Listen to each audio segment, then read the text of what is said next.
So hello मेरे nursing officers. आज का हमारा टॉपिक है reference and guidelines for ICS.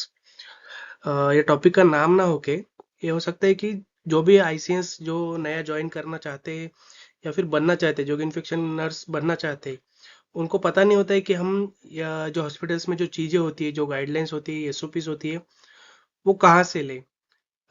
जैसे वो किसी को देख के या फिर जो प्रीवियस आईसीएस होती है उनको देख देख के वो सीखते हैं, पर उनको पता नहीं होता है कि एग्जैक्टली वो जो हैंड हाइजीन के 5 मूवमेंट्स हो गए वो कहाँ से लिए, किसी इंट्रोडक्शन में। An infection control nurse is responsible for preventing and controlling infection in health care settings. जैसे कि इन्फेक्शन कंट्रोल नर्स होता है, उसका बहुत बड़ा रोल प्ले होता है कि जो भी हॉस्पिटल्स में इन्फेक्शन हो या होने वाले उसको प्रिवेंट करे और स्टाफ को एजुकेशन दे। उसके बाद देखिए कि they must follow evidence based. ये बहुत बड़ी चीज होती है कि हम मन से ही कोई गाइडलाइंस हॉस्पिटल्स को दे के वो फॉलो नहीं की जाती है, क्योंकि हमें एविडेंस बेस्ड चाहिए। क्योंकि जब कोई भी ऑडिट होगा आपके हॉस्पिटल्स में, उसके बाद वो एसओपीज आपको पूछेंगे। एसओपी माने स्टैंडर्ड ऑपरेटिंग प्रोसीजर्स, जो कि आपका बेस होता है। जो भी आप प्रैक्टिस फॉलो करते हैं उसके पीछे का बेस होता है वो। तो इसीलिए आपको एविडेंस बेस होना चाहिए infection prevention and controls IPC guidelines from trusted authorised. जो भी मैं बताऊंगा अब आगे वो सारे ट्रस्टेड ऑथराइज्ड जो भी गाइडलाइंस देने वाले एजेंसीज या फिर आप बोल सकते हो कि ऑर्गेनाइजेशन से आपको वही फॉलो करना है।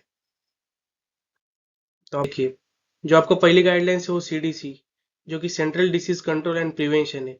आप सिंपली गूगल पे जाके टाइप कर सकते हैं कि CDC guidelines for hand hygiene, CDC guideline for sterilization, CDC guideline for cleaning.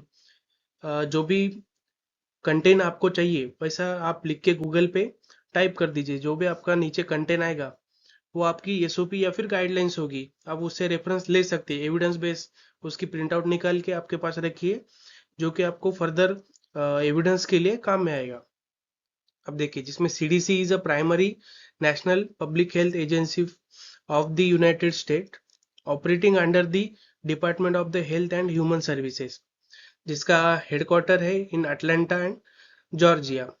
उसका एनुअल बजट जो है अप्रोक्सीमेटली $11.6 बिलियन, जो कि फाइनेंशियल ईयर 2024 का डाटा है। उसके बाद देखिए, ये जो सीडीसी है इंटरनेशनल गाइडलाइंस है। गाइडलाइंस लेते वक्त एक बात ध्यान में रखिए कि आपका हॉस्पिटल का बजट और आपके हॉस्पिटल में किस तरह प्रैक्टिस फॉलो होती है उसकी तरह आप गाइडलाइंस लीजिए। क्योंकि कई कई इंटरनेशनल हॉस्पिटल्स हो गए, उनके पास बजट ज़्यादा होता है, तो उसके हिसाब से वो हर बार जो भी इंस्ट्रूमेंट्स हो नए ले सकते हैं। पर कोई छोटा हॉस्पिटल होगा तो उनके पास बजट ज़्यादा नहीं होता है। आप सीडीसी गाइडलाइंस जो कि हायर स्टैंडर्ड है, अगर वो फॉलो करते हैं कुछ चीज़ों में, तो वो पेशेंट्स के लिए एंड आपके हॉस्पिटल्स के स्टाफ के लिए भी बहुत हेक्टिक हो सकता है। उसके लिए आप जो भी एसओपीज हो, गाइडलाइंस हो, वो सोच समझ के लीजिएगा। तो सेकंड वन इज डब्ल्यूएचओ। आपने कोविड के टाइम पे तो बहुत सुना होगा कि वर्ल्ड हेल्थ ऑर्गेनाइजेशन, जो कि हॉस्पिटल्स के लिए गाइडलाइन देता है। जैसे कि the WHO plays a major role in setting of global infection prevention and control, जिसका आईपीसी हम बोलते हैं, जो कि इन्फेक्शन प्रिवेंशन के लिए जो कि गाइडलाइंस देता है। Second one is that follow WHO for universal best practice like 5 moments of hand hygiene, PEP used for each transmission based precaution, and third one is a surgical site infection prevention steps। और बहुत भी practices देता है वो। आप जैसे आप Google पे सर्च करोगे डब्ल्यू एच ओ गाइडलाइंस, उसको आप पैरा या फिर सब कुछ आपके सामने आ जाएगा। आप यहाँ से गाइडलाइन पिकअप कर सकते हो आपके हॉस्पिटल्स के लिए। तो देखिए, आप थर्ड वन इज वो जो W H O and C D C है वो इंटरनेशनल गाइडलाइंस हो गई। अब जो इंडिया के लिए जो कि हेल्थ मिनिस्ट्री ऑफ इंडिया ने जो बनाई हुई है गाइडलाइंस, उसके अंडर कुछ गाइडलाइंस या फिर एसओपीज आते हैं। जैसे कि देखिए, ministry of the health and family welfare एक प्रोग्राम है इंडियन गवर्नमेंट्स का, जिनके अंडर कुछ ऑडिट्स या फिर कुछ ऑर्गेनाइजेशंस आती है या फिर प्रोग्राम आती है। उससे भी आप गाइडलाइंस पिकअप कर सकते हो, अगर आपका हॉस्पिटल उसके लिए परमिशंस देता है तो।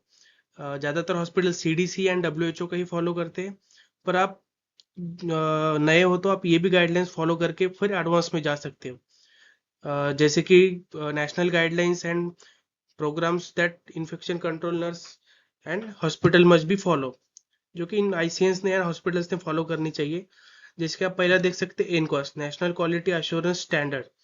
ये एक जो इनकॉस है ये पब्लिक हेल्थ जो होते हैं, जैसे कि sub centre, PSC, district hospital, सब डिस्ट्रिक्ट हॉस्पिटल्स, इनके लिए गाइडलाइंस देता है एंड उनके लिए ऑडिट भी कंडक्ट करता है, जिसमें आप देख सकते this are the quality standard for public health facility, PSC, CSC and district hospital. बहुत से हॉस्पिटल्स के लिए गाइडलाइंस फॉलो करता है और ऑडिट भी कंडक्ट करता है, जैसे कि एनएबीएच ऑडिट कंडक्ट करता है प्राइवेट हॉस्पिटल्स के लिए, वैसे ही एनकॉस भी ऑडिट कंडक्ट करता है पीएससी, सब सेंटर्स एंड डीएचएस के लिए, डिस्ट्रिक्ट हेल्थ हॉस्पिटल्स के लिए। उसके बाद देखिए कायाकल्प प्रोग्राम्स।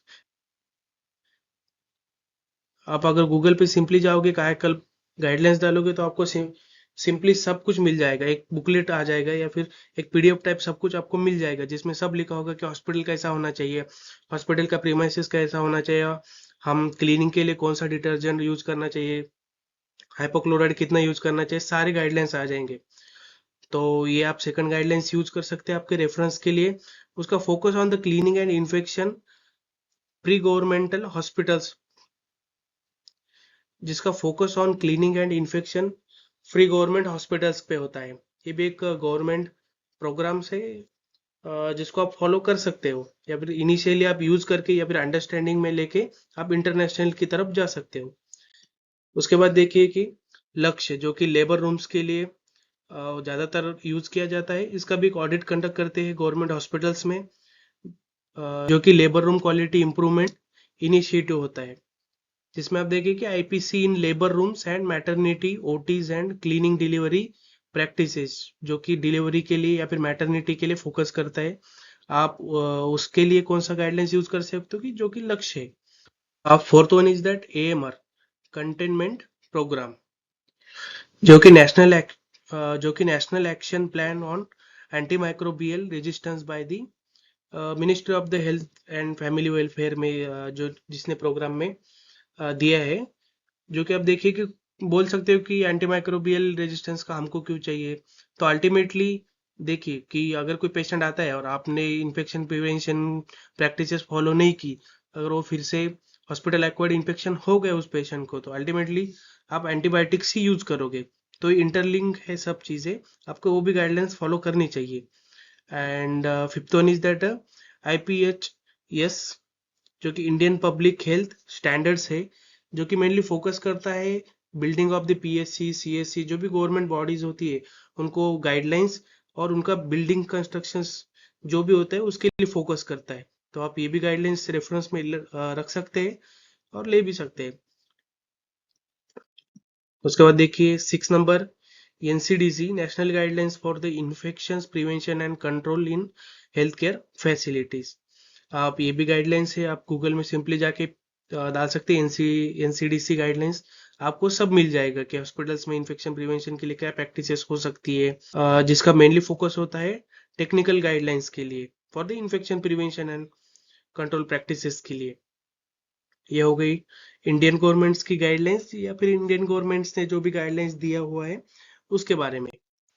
अब देखिए बायोमेडिकल वेस्ट मैनेजमेंट रूल्स, जो कि इंडिया में लॉन्च हुआ 2016 में, अपडेटेड हुआ 2018 से 19 में, जो कि जनरली गाइडलाइंस देता है वेस्ट सेग्रीगेशन के लिए, जैसे कि येलो रेड बीन्स हो गए या फिर ये ब्लू बीन्स वाइट बीन्स हो गए, उसमें सेग्रीगेशन के लिए, जो कि आपको पता ही होगा इन्फेक्टेड प्लास्टिक्स होता है वो जो रेड में ही डाला होता है, एनाटॉमिकल वेस्ट येलो में ही, ये सारे जो गाइडलाइंस है ये बायोमेडिकल वेस्ट मैनेजमेंट रूल्स में आपको मिल जाएंगे। जैसे कि बारकोड सिस्टम भी होना चाहिए, स्टोरेज ज़्यादा 42 आवर्स के बाद स्टोर नहीं कर सकते हम, रिकॉर्ड हो गया बायोमेडिकल का record, deep burial rules for rural area, सारे जो गाइडलाइंस है बायोमेडिकल वेस्ट मैनेजमेंट रूल्स में आपको मिल जाएंगे। आप सिंपली गूगल में जाके वो सर्च कर सकते हैं, बायोमेडिकल वेस्ट मैनेजमेंट रूल्स आपको मिल जाएगा। उसके बाद देखिए कि एनएबीएच, आपको सबको पता ही होगा, हर हॉस्पिटल ज़्यादातर प्राइवेट हॉस्पिटल्स पे फोकस करता है कि हमारा हॉस्पिटल एनएबीएच एक्रीडेशन है। तो वही जो गाइडलाइंस, इंटरनेशनल गाइडलाइंस जो फॉलो होके, सारे गाइडलाइंस जो एनएबीएच ने दिए हुए फॉलो होके अगर फॉलो करता है अगर कोई हॉस्पिटल्स, तो वो एनएबीएच कहलाता है, एनएबीएच एक्रीडेशन कहलाता है, उसको एक सर्टिफिकेट मिल जाता है। जैसे कि गवर्नमेंट हॉस्पिटल के लिए मैंने बोला एनकॉस होता है, वैसे ही प्राइवेट हॉस्पिटल के लिए एनएबीएच होता है। जो कि national accreditation board of for hospitals and health care providers होता है। हर हर हॉस्पिटल्स में उसका ऑडिट होता है। तो वही रिक्वायर्ड इफ यू तो वही required if our hospital is applying for NABH accreditation. अगर आपने एनएबीएच के लिए अप्लाई किया हुआ है तो ये आपको गाइडलाइंस फॉलो करना बहुत ज़रूरी है। जो कि ऑडिट करवाता है, जो कि sterilization, CSSD, laundry, OT cleaning, staff training and hospital acquired infection surveillance, इस पे उनका ज़्यादा फोकस होता है जब भी ऑडिट होता है। तो उसके बाद देखिए, तो वही JCI is a global organization based in USA that accredits hospitals and healthcare organization worldwide। वही जो NABH करता है, जो कि इंडियन है। तो JCI इंटरनेशनल से, तो उसके लिए आपको प्रॉपर गाइडलाइंस फॉलो करनी होगी इन्फेक्शन प्रिवेंशन के लिए, और बहुत बहुत ज़्यादा भी, जैसे हॉस्पिटल एक्वायर्ड इन्फेक्शन ना हो, सारी गाइडलाइंस आपको फॉलो करनी होती है, और वो भी ज़्यादा स्ट्रिक्टली होता है, NABH से ज़्यादा स्ट्रिक्टली होता है। तो वही चीज़ है, ये भी आप इनके भी गाइडलाइंस यूज़ कर सकते हैं ICNs इन्फेक्शन प्रिवेंशन के लिए। अभी वही है कि इंडियन गवर्नमेंट की जो गाइडलाइंस एंड प्रोग्राम्स है, वो जो पहले अलग अलग बताई थी मैंने, अभी एक ही जगह डाल दी है, जिसको आपको इजी हो जाएगा। जैसे देखिए कि प्रोग्राम में NCDC है, जो कि किसके अंडर आता है, ministry of the health and family welfare. वही चीज़ है कि कायाकल्प है, एनकॉस, लक्ष्य, IPHS and AMR, BMW rules. उसके बाद देखिए, आप ये सब गाइडलाइंस गूगल्स पे अगर डाल देंगे, इसका एग्जांपल जैसे आप NCDC डाल दोगे या फिर कायाकल्प डालोगे, तो आपको PDF मिल जाएगी, या फिर उसकी इंफॉर्मेशन मिल जाएगी कि आपको इन्फेक्शन प्रिवेंशन के लिए कैसे कैसे गाइडलाइंस लेनी होगी, या फिर कैसा स्टेप फॉलो करनी होगी। तो उसके बाद देखिए, पेशेंट सेफ्टी गाइडलाइंस और hospital infection control manual and national health mission, ये सारी गाइडलाइंस आप फॉलो कर सकते हैं। इनिशियली आप यही फॉलो कीजिए, उसके बाद आप NABH, JCI, उसके बाद उसके बाद CDC और WHO की तरफ जा सकते हैं। ये आपको इनिशियली ICNs को ईजी हो जाएगा। उसके बाद देखिए, इंटरनेशनल गाइडलाइंस कौन सी हो सकती है आपके लिए, जो कि WHO है। WHO 5 movements of hand washing के लिए भी गाइडलाइंस दी उन्होंने। CDC guideline, JCI, hospital acquired infection surveillance guidelines, anti microbial stewardship के लिए भी गाइडलाइंस दी हुई है। ये सारी इंटरनेशनल गाइडलाइंस है, जो पहले बताई थी वो इंडियन है। अब देखिए, एक्रेडिशंस, जो कि कोई एक्रेडिशंस को तो होता है, या फिर बोर्ड कौन से होते हैं जो कि आपको हॉस्पिटल्स को ऑडिट कंडक्ट करता है, जो कि NABH होता है इंडियंस। आप सबको पता होगा, प्राइवेट हॉस्पिटल्स में NABH बहुत ज़्यादा चलता है। और JCI, जो कि इंटरनेशनली आपके हॉस्पिटल्स में ऑडिट कंडक्ट कराता है। उसके बाद कायाकल्प और एनकॉस, जो कि एनकॉस ज़्यादातर गवर्नमेंट हॉस्पिटल्स के लिए होता है। तो अब देखिए कि टोटल चेकलिस्ट एंड डॉक्यूमेंट्स, कौन से डॉक्यूमेंट्स एंड चेकलिस्ट होने चाहिए जो कि मेंटेन होने चाहिए हमारे पास। जैसे कि SOPs है, स्टैंडर्ड ऑपरेटिंग प्रोसीजर्स। ये स्टैंडर्ड ऑपरेटिंग प्रोसीजर हमारे पास, हर एक चीज़ की स्टैंडर्ड ऑपरेटिंग प्रोसीजर्स होने चाहिए। उसके सिवा हम कोई भी चीज़ इंप्लीमेंट नहीं कर सकते। जैसे कि हैंड वॉशिंग के लिए आपके पास SOP होनी चाहिए, उसके बाद ही हम हैंड वॉशिंग स्टेप्स हो सके या फिर उसका ऑडिट कंडक्ट कर सकते हैं। तो आपके पास SOP होना बहुत ज़रूरी है। उसके बाद देखिए कि PEP, spill management, BMW, outbreak control, इसकी सारी SOP, और इससे भी ज़्यादा है, ये मैंने इसे शॉर्ट में बताया। इसकी सारी SOP आपके पास होनी बहुत ज़रूरी है। उसके बाद देखिए कि ऑडिट टूल जो कि डेली भी कंडक्ट काम कर सकते हैं, वीकली मंथली ऑडिट होता है, फॉर्म्स एंड चेकलिस्ट होते हैं ऑडिट, जो कि ICNs करवाते हैं। उसके बाद देखिए कि रजिस्टर्स, जैसे आपके पास फॉर एग्जांपल कौन से रजिस्टर होने चाहिए, जो कि district injury register, training register होना चाहिए, आउटब्रेक, उसके बाद स्टेरिलाइजेशन लॉग, ये सारे आपके ऑडिट के वक्त क्रॉस चेक किया जाता है। उसके बाद ट्रेनिंग शीट भी होना चाहिए, जैसे कि ट्रेनिंग के लिए एनुअल ट्रेनिंग शीट बनता है। तो अगर ऑर्गेनाइजेशन होगा तो बहुत बड़ा ऑर्गेनाइजेशन हो गया, कॉर्पोरेट हॉस्पिटल होगा तो ऊपर से ही आता है, या फिर आप मेन हो तो आप ही कंडक्ट कर सकते हो कि हाउसकीपिंग के लिए आज ये ट्रेनिंग करना है। पूरा एनुअल के लिए आपको एक ट्रेनिंग चेकलिस्ट बनाना होता है, या फिर ट्रेनिंग का एक शीट बनाना होता है। उसमें हाउसकीपिंग्स भी आते हैं, नर्सेज आते हैं, डॉक्टर्स आते हैं, आपको सबको ट्रेन करना होता है।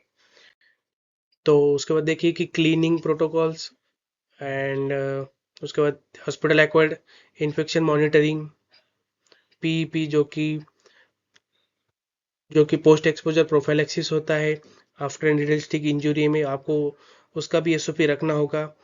हैंड पोस्टर एंड आईईसी के लिए, जो कि आप देखते ही हो कि हैंड वॉशिंग फॉर एग्जांपल मैं बता देता हूँ कि आपकी एसओपी या फिर गाइडलाइंस कैसे होने चाहिए। आपको हैंड वॉशिंग स्टेशन है, हाथ जहाँ पे आप हाथ धोते हो, सिंक होता है वहाँ पे बेसिन, उसके पास आपको हैंड हाइजीन के स्टेप्स जो कि 6-7 स्टेप अभी बढ़ते हैं कभी ज़्यादा होते हैं, वो गाइडलाइंस पे डिपेंड करता है। वो आपको उसका स्टिकर या फिर जो भी पोस्टर है उसको जहाँ पे हाथ धोते हैं उसके ऊपर चिपकाना बहुत ज़रूरी है।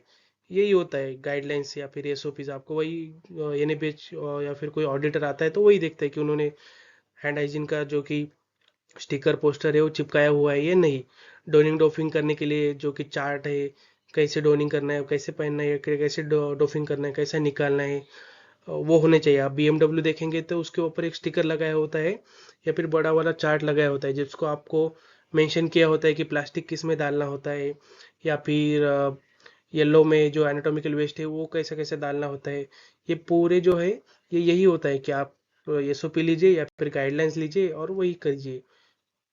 तो थैंक यू मेरे नर्सिंग ऑफिसर्स। तो देखिए, आप अगर आपको कंसेप्ट क्लियर हुआ या नहीं हुआ तो आप सिंपली एक चीज़ कर सकते हैं। आपको अगर कोई गाइडलाइंस चाहिए, आपको पता है या फिर पता करना होगा,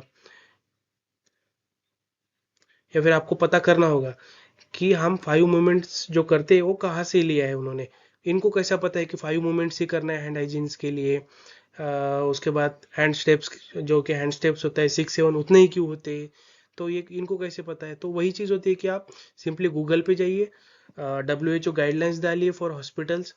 उसके बाद आपको जो भी लिस्ट आएगा या फिर जो भी कुछ आएगा वही गाइडलाइंस उन्होंने उठा के उसका एसओपी तैयार किया है, प्रिंट निकाल के, और वही आपको बता देते हैं। सिंपल प्रोसीजर है, ज़्यादा कुछ कॉम्प्लिकेटेड नहीं है। या फिर फॉर एग्जांपल आपको सिंपली चाहिए तो गवर्नमेंट के लिए कायाकल्प है, आप गूगल पे जाइए और कायाकल्प डालिए, आपको एक डायरेक्ट पीडीएफ मिल जाएगा। उसमें सारे डॉक्यूमेंट्स या फिर सारे जो कि आपको गाइडलाइंस चाहिए, या फिर हैंड हाइजीन कैसा करना होता है, हॉस्पिटल्स कैसा चाहिए, सिंक कैसा चाहिए, आपको हाइपोक्लोराइड कितना यूज़ करना होगा, ये सारी चीज़ उस मैनुअल में या फिर उस पीडीएफ में दी होती है। सिंपली यही चीज़ होती है और कुछ नहीं होता। गाइडलाइंस के लिए आपको जिस आईसीएस के लिए जो कि गाइडलाइंस हो या फिर कुछ चाहिए होगा तो वो सारे मैंने लिस्ट दी हुई है। आप वो सिंपली गूगल पे जाके सर्च कीजिए, आपको वहाँ से सारी इन्फॉर्मेशन मिल जाएगी। सो थैंक यू मेरे नर्सिंग ऑफिसर्स। पढ़ते रहिए, बढ़ते रहिए।